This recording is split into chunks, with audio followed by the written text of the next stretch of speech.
Oh wow, this is just funny. You're still wearing the ring? Ha! You still have lingering affection towards him? It was probably the best sarcasm Evelyn could say to me right now. Oh, yeah, this ring is the wedding ring I have with my current husband right now. Huh? We were classmates in college, and my current husband is a lawyer. Evelyn's face contorts. Hey, Evelyn, did you know this? That men love smart women. And for men, young women like you are there just so that they could play with fire. My name is Sandra. I have been married to my husband, Devon, and it has been half a year since we got married. He was a colleague of mine at work, and we also got into the company at the same time. Each of us have been working hard and contributing to the company on our own.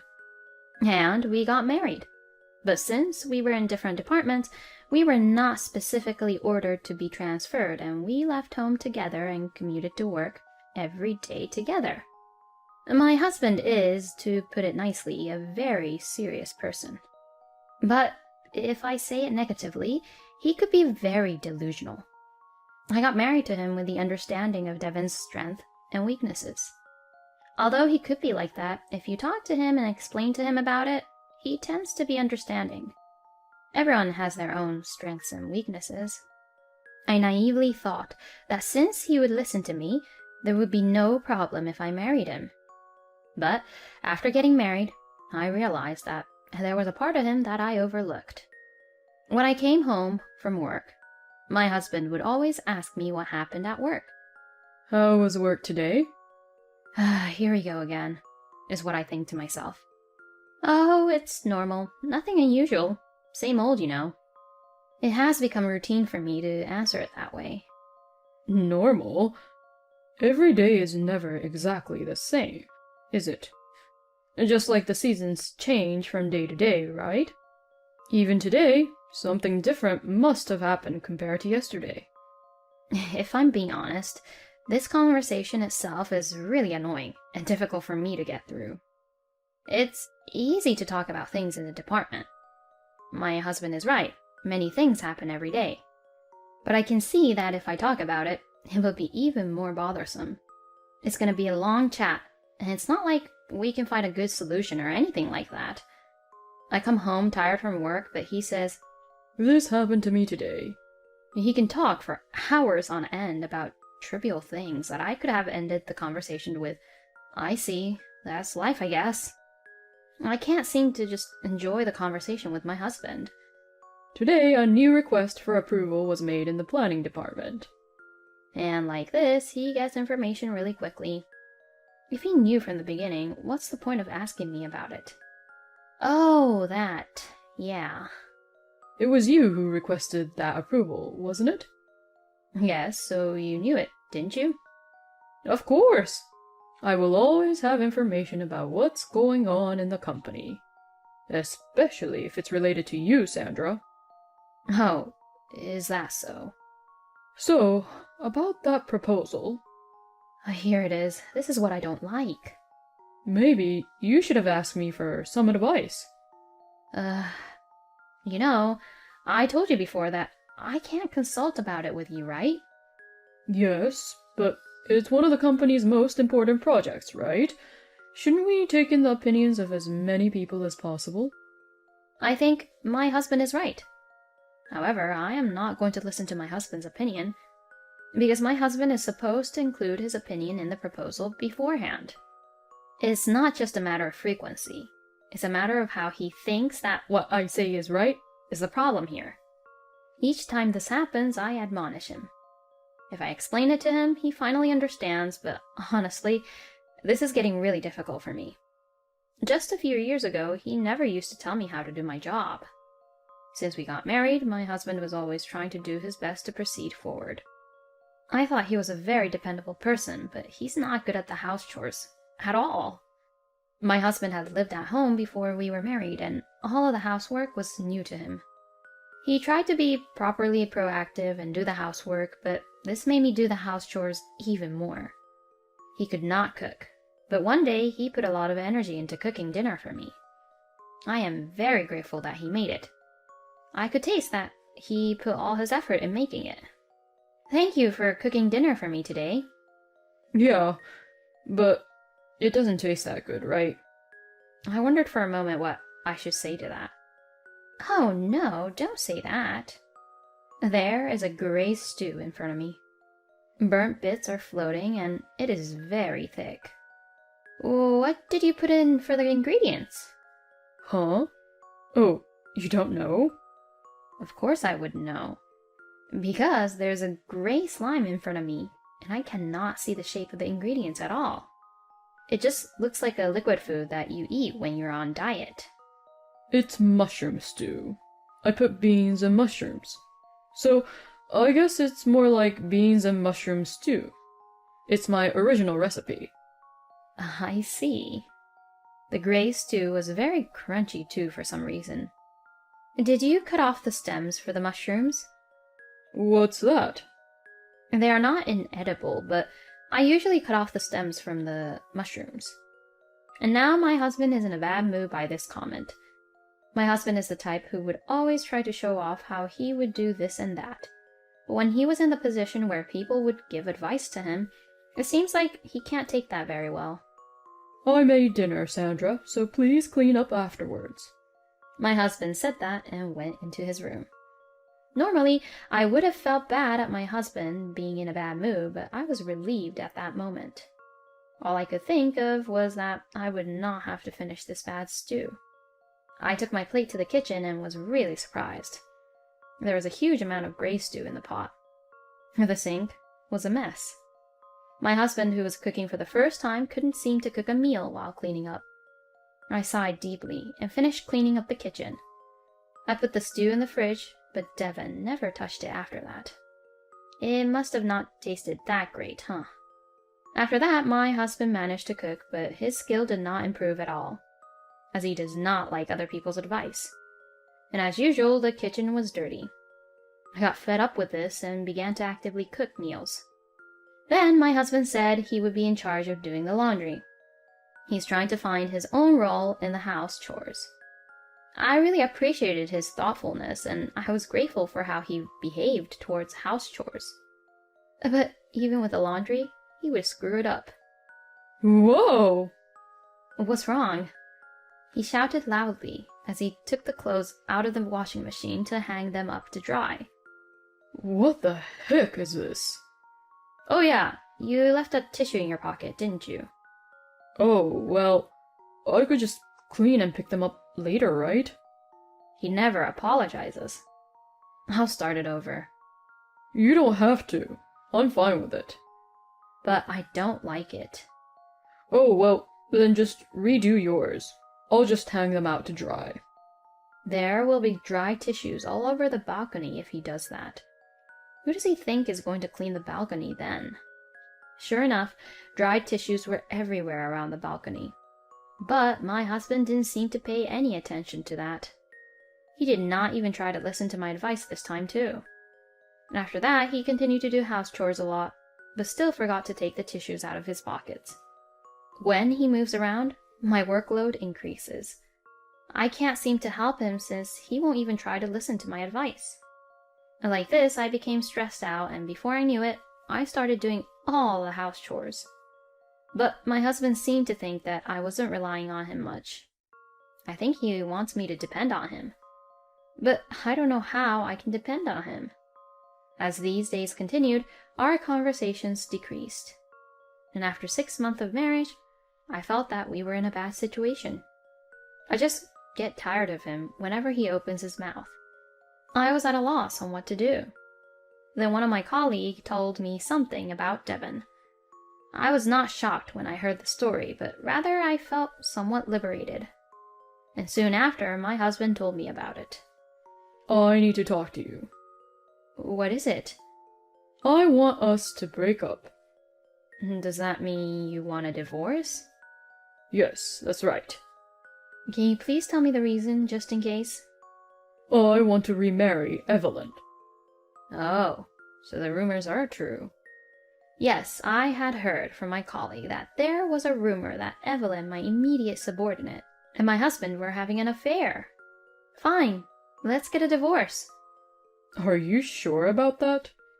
Fine or not, as long as there's no love here, there's no need for us to be together, right? I knew it. You don't even think about stopping me here, huh? This was my last bet.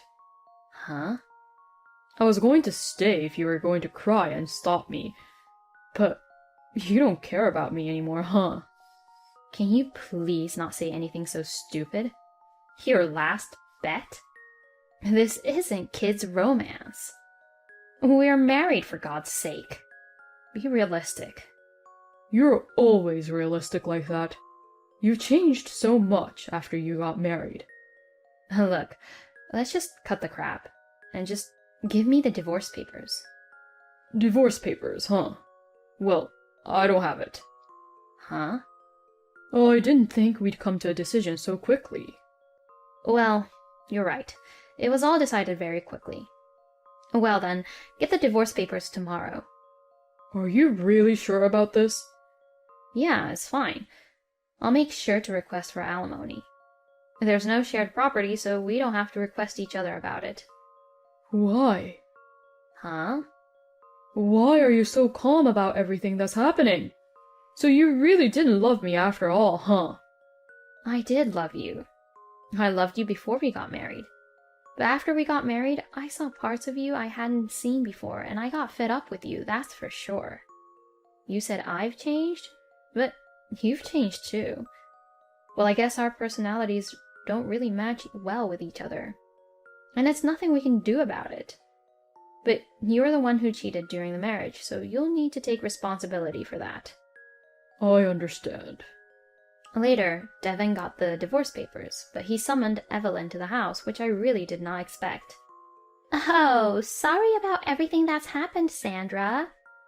The fact that you came to my house, does that mean you were able to prepare the alimony? Yes! I brought the $20,000. Saying that, Evelyn put an envelope on the table.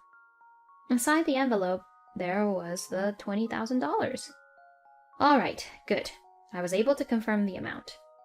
And did you transfer the $30,000? Yeah, of course.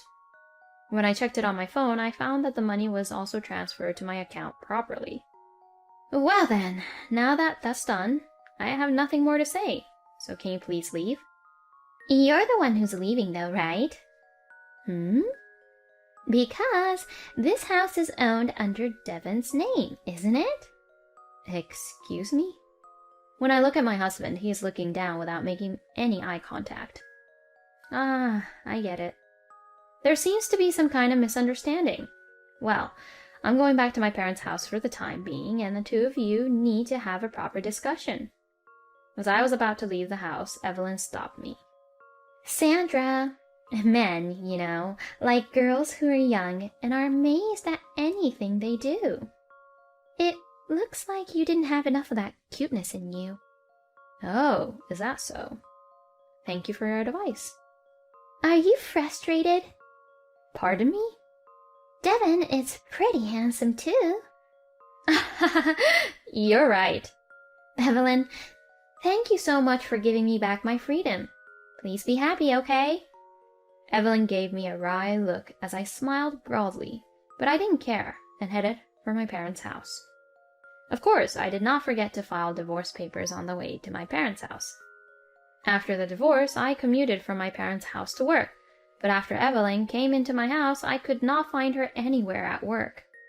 3 days later, I was informed that she had resigned. It seems like she had gone back to the countryside. I thought to myself, I don't understand what this means, but it's none of my business.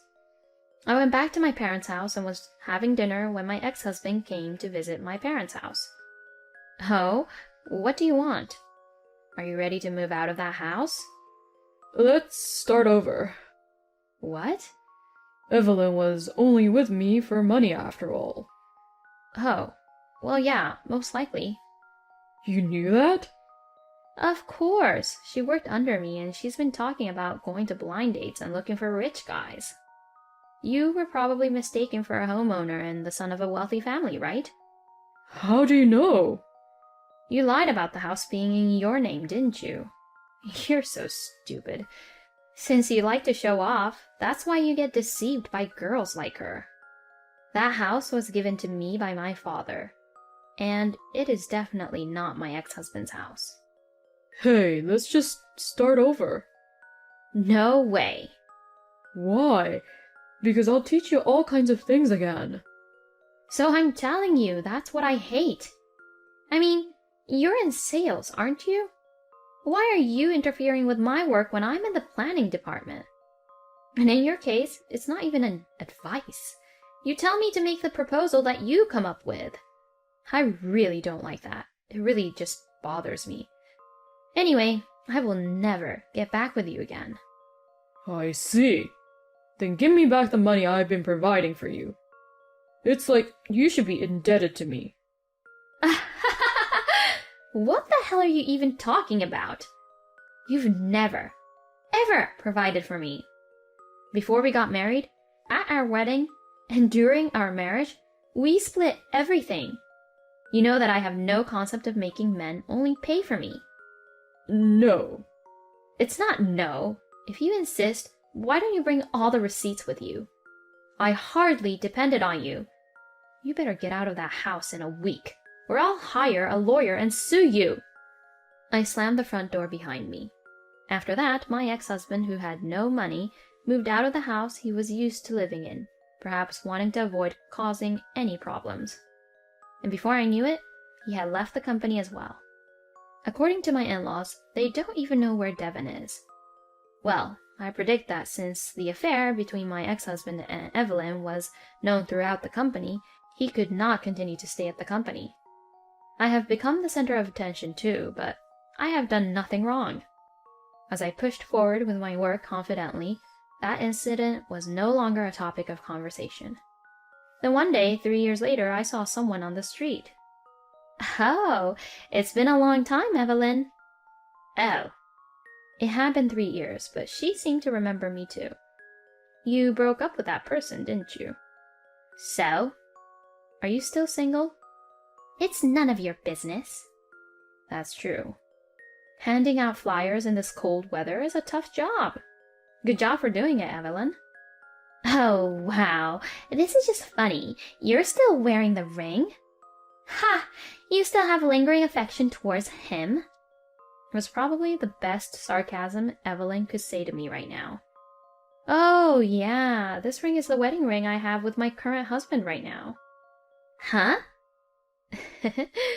We were classmates in college, and my current husband is a lawyer. Evelyn's face contorts. Hey, Evelyn, did you know this? That men love smart women. And for men, young women like you are there just so that they could play with fire. Well then, bye. I smiled at Evelyn as she stood there, and I started walking again. That was pretty mean, wasn't it? But I felt like I could take a revenge on everything that was done to me at that time, and I felt totally refreshed and started to move on forward. Thank you for watching until the end. Please subscribe to our channel. See you in our next video.